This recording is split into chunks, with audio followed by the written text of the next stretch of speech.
Bom, pessoal, então vamos começar, como eu pedi para vocês, eu queria que o pessoal ficasse com os microfones de apoio, não há necessidade de entregar por escrito, que está sendo tudo gravado. Eu só queria deixar um último registro para lembrar o seguinte, tem um número muito significativo que vai acontecer esse ano no Brasil. Esse ano nós vamos completar 50 milhões de empregados formais, entendeu? É um número muito significativo que ao longo dos últimos 12 anos praticamente dobramos o número de empregos formais. Tem um gráfico aqui que eu mostro com maior orgulho para todo mundo, que se chama aqui, onde você mostra o formal e o informal, e tem um efeito que nós chamamos aqui do efeito tesoura. A linha vermelha é o informal, que em 2003 era de 54%, e o informal. E o formal era de 45%. Hoje, o formal é de quase 60% e o informal 40%. E continua subindo, entendeu? E o jacaré está abrindo a boca, como meu amigo Eugênio chamou, efeito tesoura aqui. Abriu as duas tesouras aqui. Então, isso é uma coisa muito bacana para comemorar bem, porque só são empregados, fora os outros tipos de ocupação, tudo são 50 milhões de empregados com carteira, com direito ao seguro, com direito ao FGTS, todos os direitos que o trabalhador tem conquistado ao longo, né, da nossa história. Então, gente, está aberta a palavra, que se passe as sugestões, olha, já tem gente pedindo lá, ali, propostas, não precisa nem explicar muito, porque o nosso tempo é curto, não vou acabar esse ciclo. Olha, eu acho que isso, podia diminuir a rotatividade, está tudo sendo gravado, entendeu? Então nós vamos tentar aproveitar.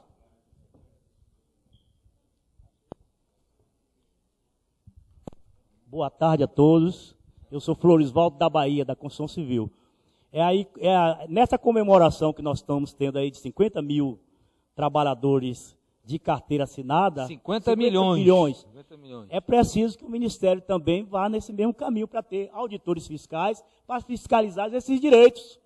Perfeito. Isso que nós precisamos. E a gente vê que tem década aí os mesmos auditores fiscais, ou menos, porque muitos se aposentaram, outros foram para outros cantos, e a gente fica à mercê daqueles poucos que ainda querem trabalhar para fazer esse tipo de fiscalização aos trabalhadores. Então, a outra coisa é que Bira falou, e meu colega ali, Joilson, também falou, sobre essa questão das fiscalizações, das certificações e das qualificações. A não ser a qualificação do Pronatec e do Sinai, essas qualificações que têm sido feitas pelo Ministério do Trabalho não têm sido absorvidas pelos patrões. E é preciso que o Ministério tome par dessa situação, porque são milhões de dinheiro gastos com essas pessoas e não são absorvidas pelas empresas. Às vezes até o Cine manda, o cara faz de conta que empregou, o cidadão vai lá, não é empregado, volta e fica com raiva ainda do Cine, porque perdeu um tempo danado e não conseguiu a vaga. Enquanto que esse tempo que ele poderia estar trabalhando diminuiria a quantidade de parcelas que é recebida o seguro-desemprego. Companheiro, seu raciocínio é perfeito. Deixa eu só fazer uma resposta rápida. O Ministério está fazendo todo o esforço para reformular as 1.500 agências do Cine, os 700 agências das superintendências, que é a nossa rede hoje de 2.200 postos. O Codefat todo ano tem aprovado um orçamento muito bom. Nós contratamos 2 universidades, a UNB. Hoje eu tenho um estudo científico de quanto custa o minuto de atendimento ao trabalhador. Custa 11 centavos, entendeu? Para ver se a gente convence o governo central a nos repassar o dinheiro. E eles entenderem que se eu atender bem o trabalhador, eu recoloco ele mais rápido no mercado e vou gastar muito menos. Eu falei para eles, eu entrego o meu bottom aqui, meu cargo, se você me der 100 a mais e eu não te economizar 600. A conta que a gente faz é que eu falei, a gente economiza em torno de 3 a 4 bilhões em pagamento do seguro, se eles nos derem mais 300, 400 milhões para manter uma rede digna de atendimento ao trabalhador. Mas até hoje, então, acho que nós estamos quase conseguindo. Toda hora a gente fala, o CODEFAT já faz isso direto, pede orçamento, chega ali, como é uma despesa que é considerada discricionária, ela é cortada. O valor do benefício, do seguro, do abono, é despesa obrigatória. Aí mais o aparato para que você faça isso dignamente, de forma confiável, é considerado discricionária. Aí vem o tesourão, igual esse que eu mostrei aqui, e corta e fica. Mas o ministro está nessa luta, está tentando o tempo todo, é concurso fiscal para acompanhar essa coisa toda, e eu acho que cada vez mais também a gente tem que usar os nossos registros, a RAIS, o CAGED. A RAIS agora, dia 21, está em pleno prazo da entrega. Com informação e inteligência, orientação, o fiscal pode ir muito mais, né? E com informação que vem de fora, de informação externa, a gente pode agir muito melhor. Mas você tem toda a razão, nós estamos buscando melhorar para poder evoluir.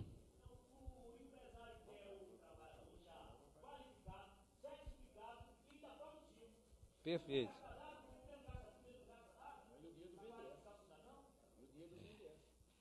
Tem o sistema S também, aquela coisa. Vamos seguindo em frente. Tinha alguém lá atrás tinha, e aqui na frente tem também. Tem lá ela lá, por Isso. favor. Depois Alô, está funcionando. Boa tarde, meu nome é vai Deise. em bloco, vou seguir em bloco.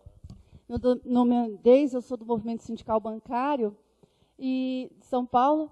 E, assim, considerando que, até porque várias falas apontaram aqui para uma continuidade no debate da importância desse evento, por ser os primeiros seminários, acho que ficou ainda muitas lacunas que a gente precisa aprimorar. Né? E uma delas, ontem a gente viu o diagnóstico, né, foram apontados vários números, né, mas por trás de números tem pessoas. Né? E a gente sabe que a questão do emprego tem um impacto social importante na vida dessas pessoas, né? Porque quem perde o emprego perde a dignidade. E isso afeta também a saúde, né, do trabalhador, isso traz também decorrência, muito prejuízo para os cofres públicos, porque o número do adoecimento mental e físico é bastante grande, e muito por conta do medo do desemprego, muito por conta dessa rotatividade. Né? Em que pese aqui, que ontem o expositor do BID disse que ele vê o lado positivo, que ele vê a rotatividade como lado positivo, e um breve comentário a respeito disso, eu não poderia deixar de dizer, parece positivo quando a rotatividade é no outro, né? Porque ninguém quer ser rodado, né? A gente não quer que ninguém da nossa família seja rodada, ou que seja no nosso setor. Então, a rotatividade, né, ninguém quer para si.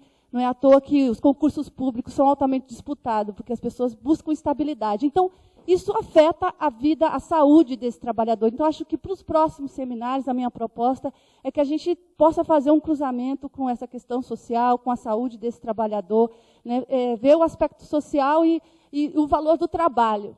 Né, e também dizer que aqui, inclusive, parabenizar o companheiro da CTB, porque apontou a questão de gênero e raça, que faltou também para esse seminário. Esperamos ver no próximo também, né, um recorte de gênero e raça, porque a gente sabe que os impactos são ainda mais perversos para esse público, né, para as mulheres e para os negros.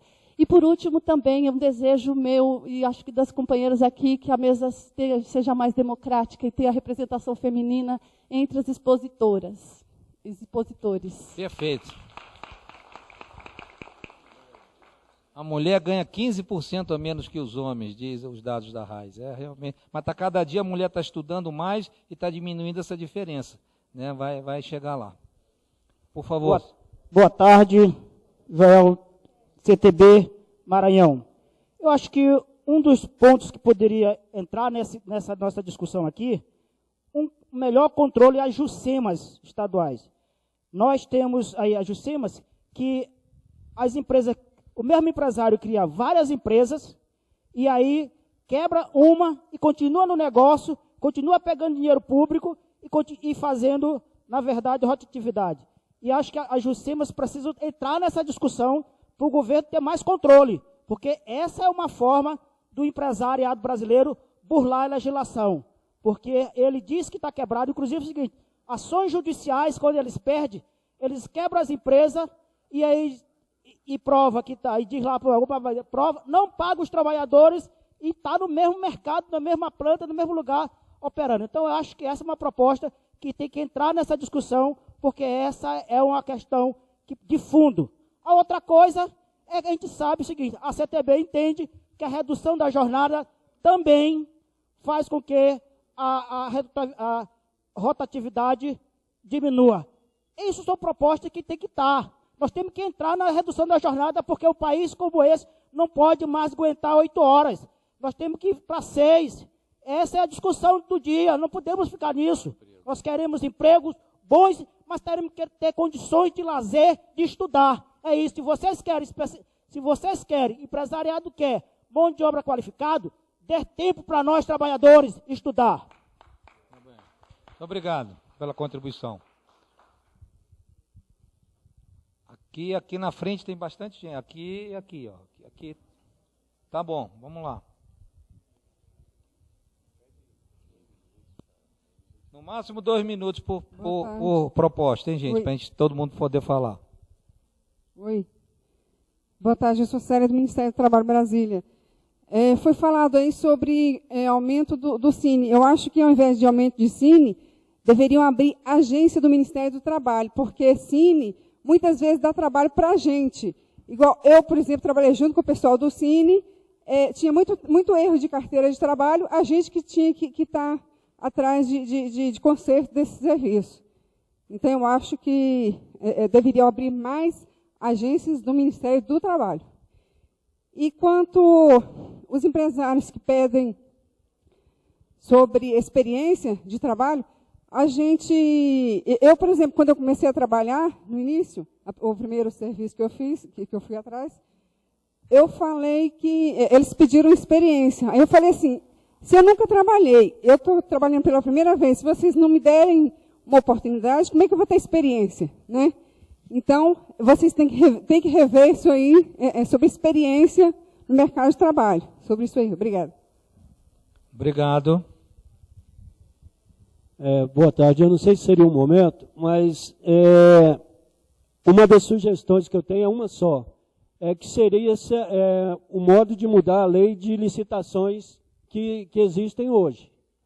Porque do jeito que está, essa rotatividade e o serviço precário que está havendo, eu acho que a gente teria que bater em cima dessa mudança da lei de licitação. Esse que é um posicionamento meu, tá? Obrigado.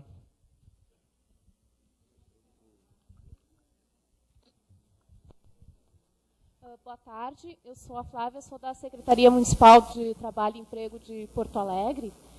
Eu queria dar uma contribuição rapidinha, que eu não sei se é possível, mas aqui é o espaço que eu acho para a gente trazer todas as sugestões. Quem sabe se pensar, então, num desconto progressivo para os empresários, para manter o índice de rotatividade dos trabalhadores num nível aceitável, que seja por setor, que seja, sei lá,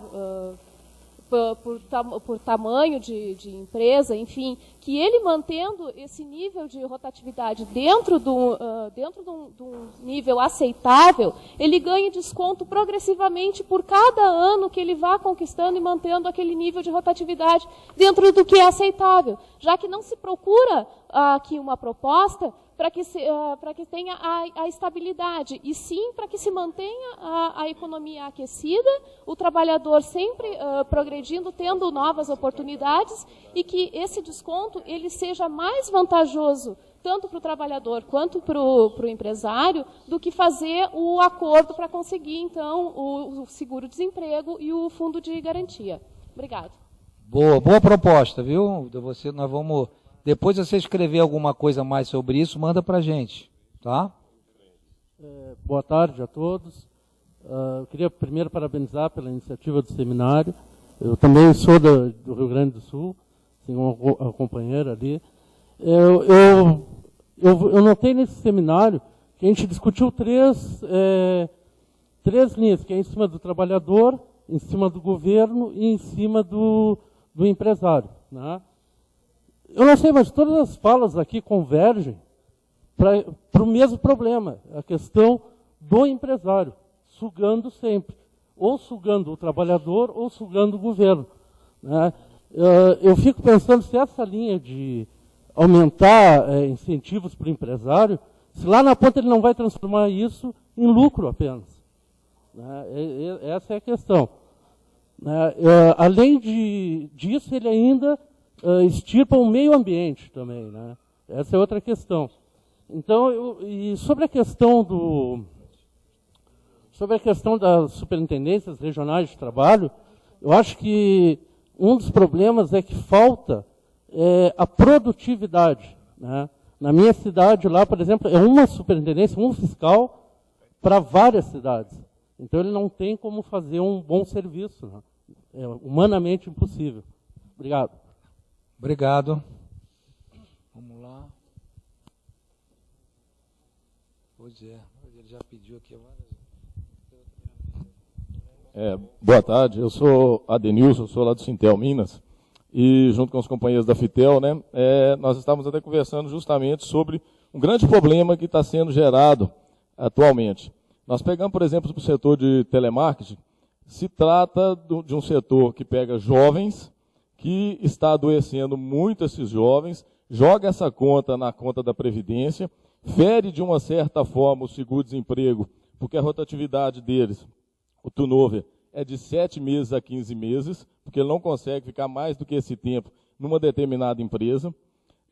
Esse debate de que essas pessoas são pessoas novas que estão ali por um serviço temporário, isso não cola, porque a gente já tem pesquisa e tem visto que essas pessoas passam por uma empresa de call center, passa por outra, e passa até por 5, 6 empresas, num período de quase 5 anos no total da vida dela ou mais, num trabalho que é altamente precário, que muitas vezes a pessoa não tem nem tempo de ir no banheiro. Nós já tivemos problemas sérios, por exemplo, com pessoas que estavam grávidas que não podiam ir no banheiro, desenvolviam problemas mais sérios ainda, porque não deixavam. Então, quer dizer, nós estamos trazendo aí o fundo de fábrica lá do taylorismo, hoje para dentro de PAs, de posição de atendimento. E muitas vezes isso é um setor de serviços que hoje conta com quase 1.300.000 trabalhadores no Brasil, já deve estar até mais. Nós temos um turnover estudado aí de quase 30% a 35% ao ano, e eu acho que assim, não dá para falar que a rotatividade ela é esperada em determinados setores. Nesse setor, está na cara que é uma forma de precarizar, está sendo precarizado. Eu acho que tem que voltar aí ao que o Joilson falou do pacto social, porque a gente tem visto, por exemplo, nesse setor, coisas sérias, que é um trabalho que não traz dignidade humana, entendeu? É um trabalho que muitas vezes é indigno, um trabalho onde a pessoa não pode ir no banheiro, um trabalho onde muitas vezes a pessoa ela trabalha e não recebe hora extra, porque as fraudes são N fraudes. A gente vê isso lá na Secretaria Regional do Trabalho e Emprego. Lá a gente tem N tentativas de resolver conflitos o dia inteiro. Então eu acho que a necessidade de ter fiscais, para poder estar atuando junto a essas atividades ditas novas e muitas vezes não regulamentadas, é de extrema importância. Mas a proposta aqui talvez seria mais de realmente ampliar essa fiscalização, mas com medidas mais enérgicas. Porque a gente pega, por exemplo, call center, se você pegar call center aí nos últimos 15, 20 anos, é uma atividade nova, deve ter em torno de 20 anos no Brasil. O que acontece? Antigamente o trabalhador trabalhava 50 minutos, folgava 10. Hoje o trabalhador trabalha 6 horas direto e folga 15, que não dá nem para ele alimentar, e mal dá para ele ir no banheiro. Então, quer dizer, nós estamos voltando à escravidão moderna, aos olhos, inclusive, da legislação. Então, eu acho que a fiscalização, nesse caso, ela nos ajuda muito. Então, eu acho que aumentar o número de fiscais é de extrema importância. Vai reduzir a rotatividade, né? Isso. Eu entendi. Mas eu estou falando assim, porque a rotatividade, especial. Nesse caso, ela é vista como um produto. Entendeu? Perfeito, porque o cara ele não é visto como um produto. Você já vende aquele produto hoje, por exemplo, como é que se calcula a posição de atendimento em call center? Se calcula a pessoa com o link que ela está gastando e o valor e o tempo médio que ela vai ficar. Então, quer dizer, nós temos que começar a atuar para inibir essas coisas, senão vai virar uma escravatura no mundo moderno. Já está, né? Ok. Obrigado. Aqui na frente tem que vir para cá agora para mexer, para mudar um pouco, balancear. O Eugênio ficou ali no meio, você fala. Você tem a oportunidade de sugerir depois, fica tranquilo. Aqui, depois aqui, tá? Bom, Depois aqui, ó. O tremendo aqui não é de nervosismo não, né? Tá? É por causa do frio mesmo, Tá tá frio, complicado, tá bem difícil. Mas, primeiramente, meu nome é Leandro Soares, eu sou dirigente sindical dos metalúrgicos de Sorocaba e região e atualmente sou secretário nacional de juventude da Confederação Nacional dos Metalúrgicos. E, primeiramente, ontem eu fiquei muito feliz com as minhas debatedoras que estiveram aí, a gente acabamos aprendendo bastante, e coisa que eu mais fiquei feliz foi quando o ministro do Trabalho, Manuel Dias, acabou dizendo que aqui acabou de balcão de carta de sindicatos, porque isso aí é um absurdo realmente. Num país, a gente tem mais de 20 mil sindicatos, isso acaba fragmentando a luta dos trabalhadores e acaba dificultando cada vez mais a ascensão, a discussão, o debate com relação ao trabalhador. Então, nós entendemos que isso é um dos benefícios que pode vir nos ajudar também no debate futuro. Outra coisa também, que vale a pena nós ressaltarmos aqui também, é a discussão que dentro desses índices de rotatividade que nós vimos aqui, os que mais sofrem com isso são os jovens, os negros e as mulheres. Isso aí é a faixa que mais sofre dentro da rotatividade, até porque esse grupo é o que tem o poder aquisitivo menor, então são os que mais sofrem dentro dessa rotatividade. Vale a pena ressaltar isso também. Com relação a 158 e a 239, é algo que o movimento sindical já vem discutindo há anos, a importância signatária dessas convenções, e que, se não me falha a memória, só a 158, aqui na América, só Estados Unidos e Brasil não tem isso. Ou seja, não creio que seja a 158 a responsável por a gente ser mais competitivo ou menos competitivo. A gente entende que competitividade é investimento em tecnologia. Até porque hoje a indústria brasileira, se a gente for discutir tecnologias, estamos fardados a acabar. Até porque nós já tivemos uma discussão próxima a 24% do PIB, hoje nós estamos abaixo de 14% do PIB a indústria hoje no país. Então, essa é uma preocupação muito grande que a gente tem. Então, a gente entende que não é a 58, né, não é o 58, a 239 que vai coibir aí, o que vai nos prejudicar com relação a isso. E entendo também que, como o companheiro Sérgio hoje colocou na parte da manhã também, que a 87 seria extremamente importante a gente fazer a discussão também da organização e liberdade sindical dentro da empresa. Do sindicato poder se organizar dentro da empresa para coibir que isso aconteça realmente, esse nível de rotatividade. Porque as empresas onde tem a organização local do trabalho, o diálogo é bem mais amplo, a discussão é bem mais ampla e você evita um monte do número de rotatividade com relação a isso. Porque você está mais próximo, você convive diariamente com essa realidade. Então, a gente entende que a organização local do trabalho também pode vir nos ajudar e nos auxiliar muito, até porque hoje a discussão no Ministério do Trabalho, muitos já colocaram aqui, não tem fiscal suficiente para coibir isso, para fiscalizar isso dentro do país. Ou seja, o sindicato seria praticamente um fiscal do Ministério do Trabalho. Outra discussão que nós também temos na Confederação Nacional dos Metalúrgicos é a discussão do contrato coletivo nacional, que isso poderia vir nos auxiliar e nos ajudar bastante com relação ao número de rotatividade também, porque você teria um piso. Eu estava discutindo agora com o companheiro da Contraf, e ele falou, o índice de rotatividade maior lá deles é 8%. Dentro da indústria, hoje nós estamos em 36%. Então, eu creio que seria também uma ferramenta que poderia vir nos auxiliar, nos ajudar nesse processo contra a rotatividade. Muito obrigado, muito obrigado. Aqui, depois, ali. Boa tarde a todos. Boa tarde a todos. Estou me levantando porque eu quero passar a mensagem muito claramente. Eu represento o Sindicato de Autônomos, Sindicato dos Representantes Comerciais de Porto Alegre, o principal do meu estado, onde tem 13, e a Federação dos Representantes Comerciais do Rio Grande do Sul. Isto posto para ficar bem claro que o que eu vou falar, eu não estou reivindicando, legislando ou advogando em causa própria. Acredito que todos os senhores não tenham conhecimento do seguinte fato. Para ilustrar rapidamente, São Leopoldo é uma cidade a 30 quilômetros de Porto Alegre, altamente industrializada. Tem um amigo pessoal lá que é técnico de segundo nível, não é universitário. Ele criou uma empresa, chegou a 300 empregados, pagou estudo para todo mundo de qualquer espécie, treinamento que você imaginar, pós-graduação, no Brasil e no exterior. A empresa dele é tão competitiva que dá pau em qualquer multinacional alemã e canadense na indústria do petróleo. Tá? O que acontece com o meu amigo Silvino? Como ele paga estudo, treinamento para todos os funcionários, a empresa dele não tem rotatividade. Agora vai a Previdência Social lá e multa ele, porque diz que isso é salário. Tá? Então, todos os senhores trabalhadores, os companheiros todos devem pensar nisso, uma forma de trabalhar para que o treinamento, a qualificação profissional, ontem o professor... Zé Pastore, Hélio Zibestais, Chaad... não foi o Xanão, o do lado, o Macedo. Macedo. O professor Macedo, por exemplo, discorreu sobre o efeito do treinamento específico e do generalista. Tá? E acredito que a grande ferramenta seja a educação, o treinamento, a qualificação profissional. Tá? Eu sou um aposentado pelo INSS com 37 anos e meio de contribuição, exceto o serviço militar de mais 1 ano e meio.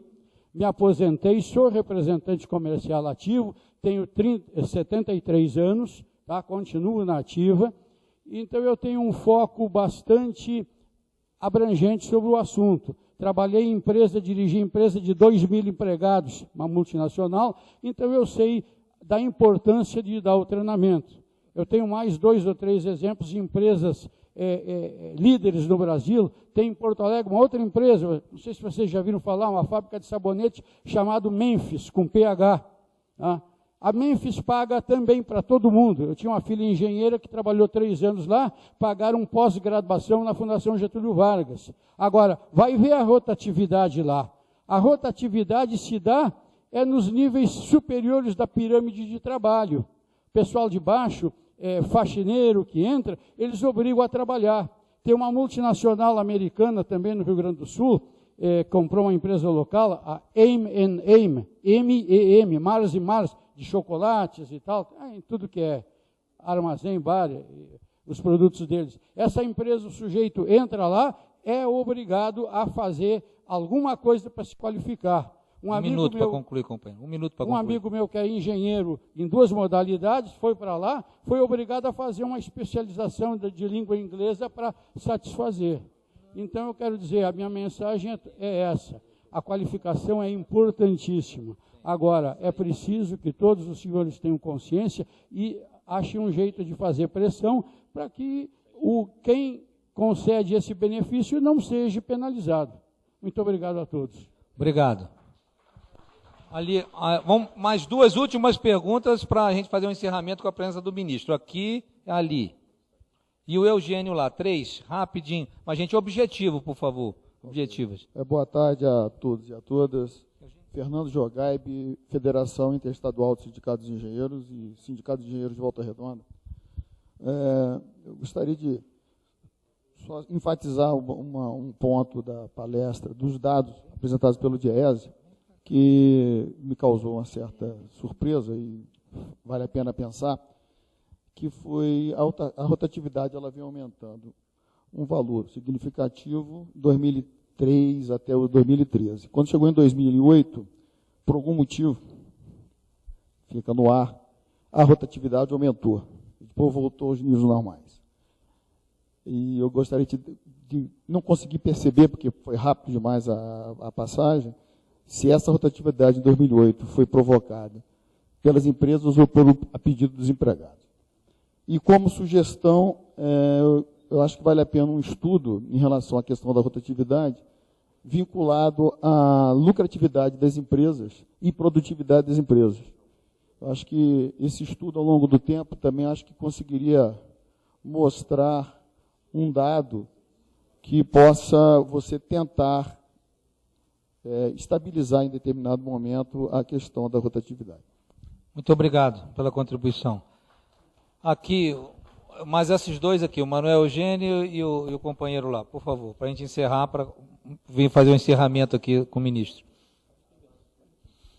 1 minuto, hein, gente? Boa tarde. Parabenizar o Ministério do Trabalho e o DIEESE pelo trabalho que foi desenvolvido nesses 2 dias. Sou o Silvio, do Sindicato Metalúrgico de Sorocaba. Queria aproveitar esse espaço aqui para deixar registrado que numa mesa tripartite, acho que a oportunidade que a gente tem aqui é riquíssima para trabalhar essa questão da rotatividade, porém, eu não vi nenhum representante do patronal apontando como pano de fundo a rotatividade de fato, e sim o financiamento do FGTS, do seguro-desemprego. E ficou muito claro nos estudos do Diese, onde ele aponta que a rotatividade ela é maior nas empresas com até 99 trabalhadores, aí, que representa 2/3. Porém, acho que saia como indicativo aqui, que quando vai ser discutido um contrato coletivo de trabalho, essas pequenas empresas, o patronal sempre pede para que os avanços e as conquistas sejam menores para essas empresas, sendo que elas já têm benefício do governo, da questão da oneração da folha e tudo mais. Então, é importante que a gente possa tratá-las da mesma forma como se trata uma grande empresa, ou até de forma diferente, porque os trabalhadores são os mesmos. Foi colocado aqui a questão da qualificação e capacitação, a gente sabe que isso é um processo que tem que ser contínuo, porém, para isso, como disse o companheiro, fui contemplado por ele na questão da redução da jornada, porque um jovem hoje, ele precisa de tempo para que ele possa se qualificar. Porém, o grande pano de fundo também está na questão a porta de entrada do trabalho.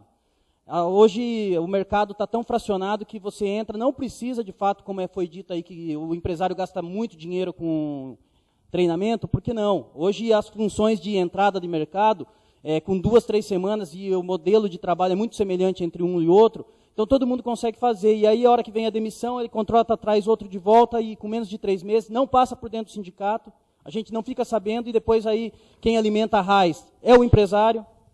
Aí ele fala, pô, ele pediu demissão de fato ou eu fui lá e o demiti? Acho que tem muito desses acordos, acho que é importante a gente trabalhar melhor essa forma de alimentação do banco de dados, como que está sendo feito isso. E essa questão do salário, a valorização do piso. Foi falado muito também ontem aí, que o salário hoje está se aproximando muito do salário da porta de entrada. Então a gente vê o quê? Que a valorização do piso é importante para isso. Como o companheiro da CTB falou aí, e a gente discutia isso aqui um pouco antes, porque já estou concluindo já. A questão de que o abono salarial é apenas 2 salários mínimos. E aí, hoje, a categoria, a classe trabalhadora, a porta de entrada é isso. Então, se a gente não quer ter que gastar dinheiro com o abono salarial, a gente precisa fazer uma valorização do piso profissional, a gente precisa ter a qualificação da mão de obra, porque os trabalhadores com menos de 2 anos, é o que o estudo aponta, é o que estão saindo mais do trabalho, estão fazendo essa rotatividade, e a questão da valorização das profissões, porque hoje um ferramenteiro, ele entra numa empresa, entra como auxiliar de produção, passa por todo aquele processo. Não existe mais aquela questão das profissões, e sim a multifuncionalidade, onde isso favorece para o empresariado a fazer o achatamento salarial. Muito obrigado pela proposta e a sugestão. Manuel Eugênio, para finalizar. Boa tarde a todos, Manuel Eugênio, sou do Ministério do Trabalho. Desculpa. Desenvolvo as minhas atividades na equipe do FGTS, sob a coordenação do Kênio, que pela manhã fez a apresentação sobre a FGTS. Que bom que todos nós já chegamos à conclusão de que a rotatividade é um problema, e não é um problema somente para o trabalhador. É um problema para o empregador, é um problema para o governo, é um problema para a sociedade, é um problema para o nosso país. E quando nós chegamos à conclusão de que temos um problema, temos que buscar a solução. Então, ela gera problema na questão de redução de recursos para investimento. Por quê? À medida que aumenta a necessidade de cumprir benefícios do seguro-desemprego, o FAT fica sem recursos disponíveis. Hoje, para vocês terem uma ideia, nós já chegamos a aplicar em depósitos especiais do FAT mais de 10 bilhões num ano. Hoje, o FAT não tem uma PDE. Nós não estamos alocando recursos novos para financiamentos na geração de trabalho, emprego e renda. Por quê? Porque os recursos diminuíram. Segundo, 80% da arrecadação do FGTS não fica dentro do fundo. Por quê? O trabalhador saca nas diversas formas de saque, mas a principal forma é a demissão involuntária. Reduz-se recursos disponíveis para financiar habitação, para financiar desenvolvimento urbano, infraestrutura. De outro lado, reduz fontes de recursos com menores juros para os empregadores, para os empreendedores.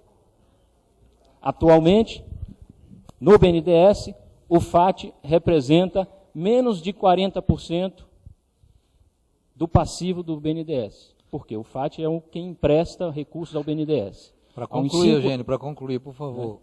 Há uns 5 anos atrás, nós eram 40%. Hoje, menos de 30%. Redução dos investimentos para financiamento. Então, a gente vê que é um problema geral, a rotatividade. E aí, eu faço a seguinte proposta. Aqui, faço a proposta para os empregadores que aqui estão, para os trabalhadores, na sua multiplicidade de representatividade, assim também os empregadores, e na pessoa do senhor ministro, que aqui está, senhor Manuel Dias, que haja a celebração, e aí em tempo oportuno, pelo pacto pela redução da rotatividade no emprego, pelo PARE. Que se celebre esse pacto. Por quê? Não vai se ter uma solução mágica. Então vai ser solução de concertação, vai ser solução de pactuação. Né? E que o Ministério do Trabalho seja o guardião desse pacto. Então é o PARE, Pacto pela Redução da Rotatividade no Emprego. Obrigado. Obrigado, Eugênio, muito obrigado.